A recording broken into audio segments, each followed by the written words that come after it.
I want to talk about grammar and grammar Nazis. And I hate grammar Nazis.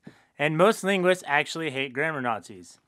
There are a lot of people on the internet and in real life who you're having an argument on the internet and then they'll just say, oh, your argument is invalid. You used this wrong grammar construction. And turns out most of the time they're actually wrong or misinformed about what they're actually correcting you on. So today I want to show you how to shut down grammar Nazis and give you a few examples of some of these outdated, obsolete rules that people keep trying to make other people use.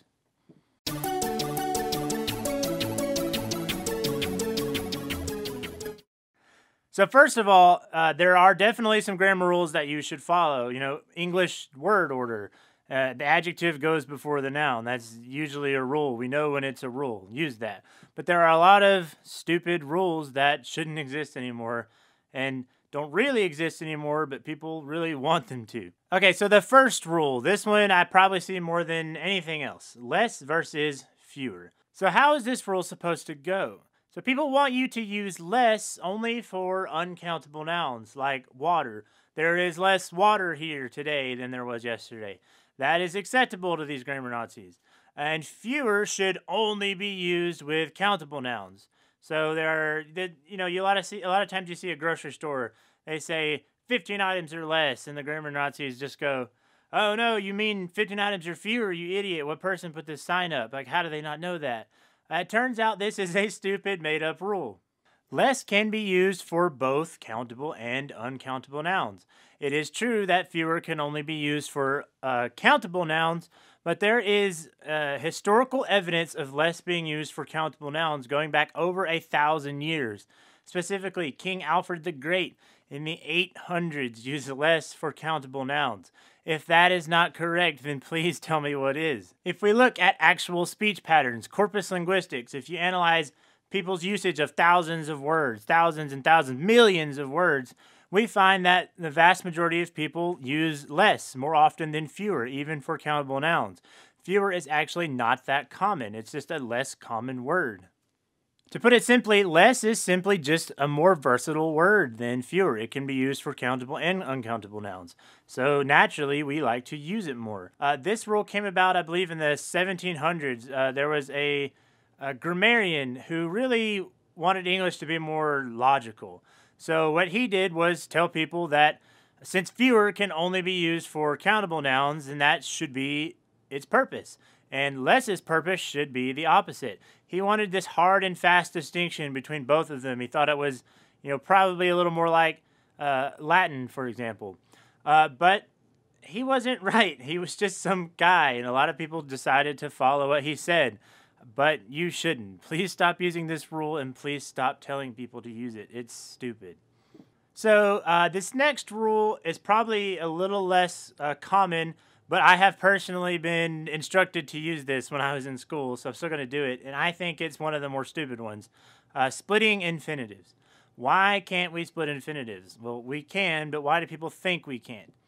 So English, Old English, the English we spoke 1,000 years ago, used to have single word infinitives.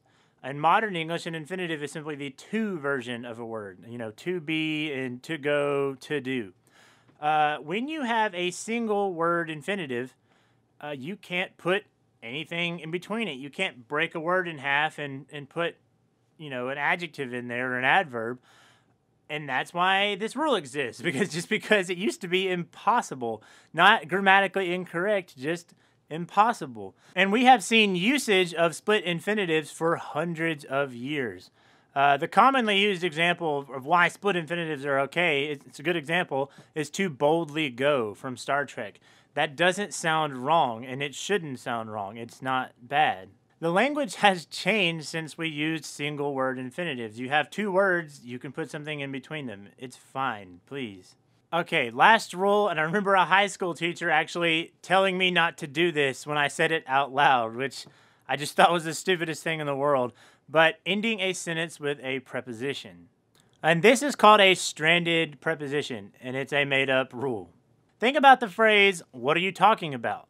How else would you say this? I mean, you could figure out some crazy, passive, convoluted way to say this, but it's clearly the best way to say, what are you talking about? And that is about is a preposition. It's at the end of a sentence. It's stranded, but it's fine.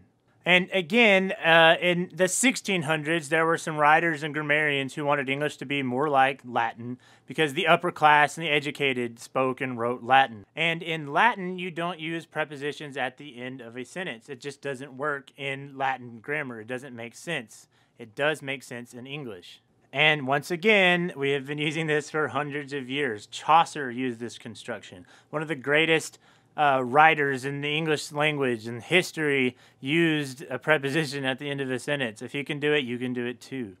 So again, please don't follow this rule. Please try to shut down people who try to make you use this rule. Use your linguistic knowledge to fight these grammar Nazis. So next time you're on an argument on the internet and someone says, "Oh, you idiot, what you said doesn't make sense because you use fewer instead of less or less instead of fewer," now you can defend yourself. And please defend yourself and educate people on what actual grammar is. And please, if you have an example of someone telling you not to use one of these rules in school or on the internet or when you were a kid or something, just please give me an example in the comments below. I want to know, are people still telling people to use this? I mean, certainly it's in my experience, but in your experience, are there still these kinds of grammar Nazis around that are telling you how to speak your language? If you like this video, please hit the like and subscribe button and hit that little bell for notifications. If you dislike it, please hit the dislike button. And I won't care. I'll use your dislike as feedback that I should get better. Or maybe I'll hate you for disliking me. I don't know. I don't get that many dislikes, hopefully. Thanks for watching.